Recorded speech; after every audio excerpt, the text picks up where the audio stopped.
The morning began like any other, with the first faint light of dawn spilling over the streets of my neighborhood, and the occasional car making its way to work, the air crisp and quiet except for the distant hum of a few early commuters. And I had decided to stop by the local bank before heading to my office because I needed to withdraw some cash, and although I had used this particular ATM countless times before without incident, that day would prove to be anything but ordinary due to the completely unexpected reaction of a stranger who seemed determined to escalate a mundane transaction into a dramatic confrontation that involved the police. The ATM was located in a small alcove at the side of the bank building, partially sheltered and illuminated by a flickering fluorescent light above, with a security camera positioned to record anyone using the machine. And when I arrived, the area was completely empty except for me, which allowed me to approach the machine without waiting, insert my card, enter my PIN, and select the amount I wanted to withdraw, all routine actions that felt entirely normal and legal.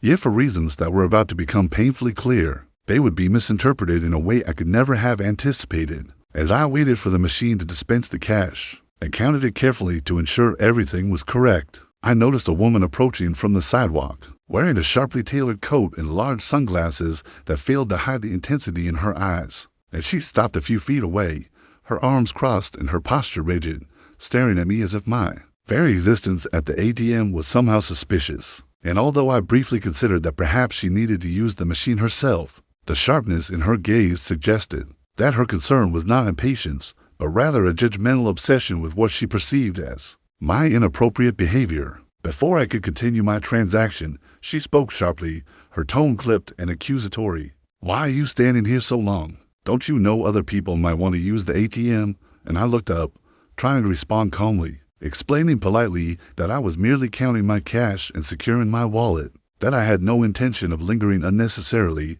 and that no one else was waiting. Assuming that a reasonable explanation would satisfy her concern, yet it only seemed to escalate her sense of moral outrage. She shook her head sharply and muttered something under her breath before raising her voice, declaring that my presence was inappropriate and that she was going to call the police because I had been loitering suspiciously at the ATM. And before I could respond, she had already pulled out her phone and begun dialing 911, speaking animatedly and describing my actions as if they were evidence of some hidden threat, while I stood there, stunned and increasingly frustrated, trying to comprehend how a routine, lawful activity could provoke such a reaction from someone who had clearly made up her mind before observing anything objectively. As she continued speaking to the dispatcher, gesturing toward me and recounting my suspicious behavior in exaggerated detail, a few pedestrians walking by paused to glance at the scene, some frowning and others suppressing laughter, while I completed my cash withdrawal, carefully secured my money in my wallet,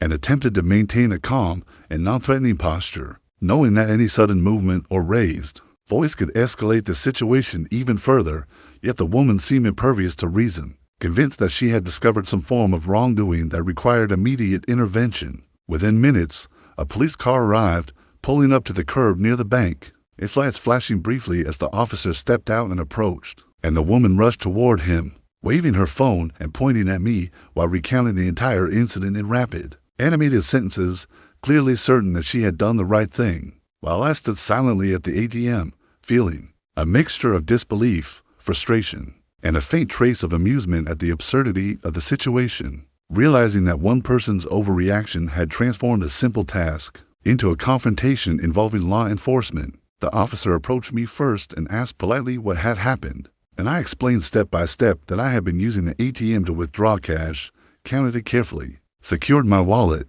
and had no intention of inconveniencing anyone, demonstrating the bills and gesturing toward the machine to illustrate the ordinary nature of my actions, while the woman continued muttering about my supposed suspicious behavior, clearly convinced that her sense of moral duty justified involving the police, even though there was nothing unlawful or threatening about what I had done. After a brief pause, the officer turned to her and asked directly if she had witnessed any criminal activity, threats, or behavior that constituted an actual danger, and for the first time, I noticed hesitation in her demeanor as she struggled to justify why she had called 911 over someone performing a completely lawful and routine transaction, and it became immediately apparent that her entire sense of urgency was based on perception and overreaction rather than any objective reality. leaving her defensive and awkward in the presence of the officer's calm authority. The officer explained in a measured, professional tone that standing at an ATM to count cash is perfectly legal and common practice,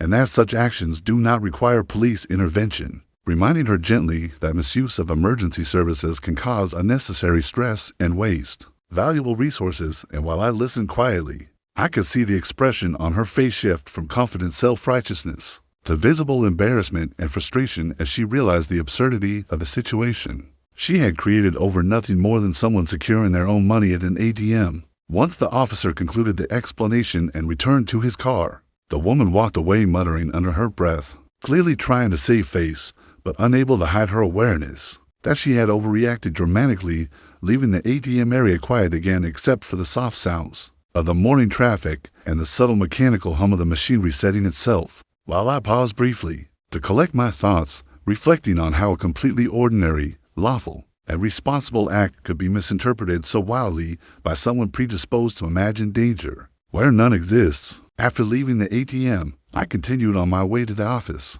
still processing the surreal sequence of events, thinking about how easily mundane tasks like standing long enough to count cash at a machine can be transformed into confrontations when an overly vigilant stranger perceives a threat that does not exist, and I quietly resolved to remain calm, patient, and polite in future encounters, understanding that overreaction is often the fault of the observer, not the person simply trying to go about their day. By the time I arrived at work, I had already reflected on the absurdity of the incident, realizing that while it was frustrating, it also underscored the importance of maintaining composure, patience, and a sense of humor in a world where ordinary actions can be misconstrued. And that's sometimes the best response to someone determined to create drama out of thin air is simply to stay calm, polite, and confident, allowing reason and reality to ultimately resolve the situation even when others try to manufacture chaos over nothing. That morning at the ATM had taught me that overzealous judgment, fear,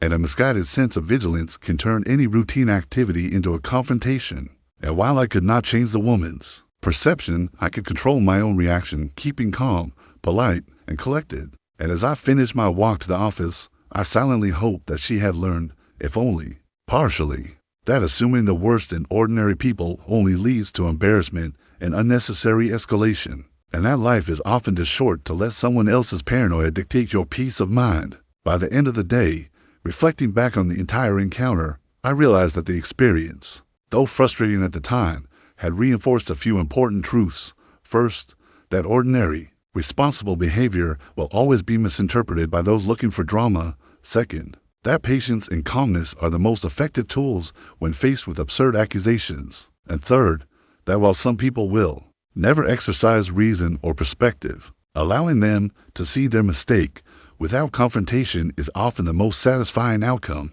A quiet form of vindication that reminds you that doing the right thing is always worth it, even in the face of irrational overreaction.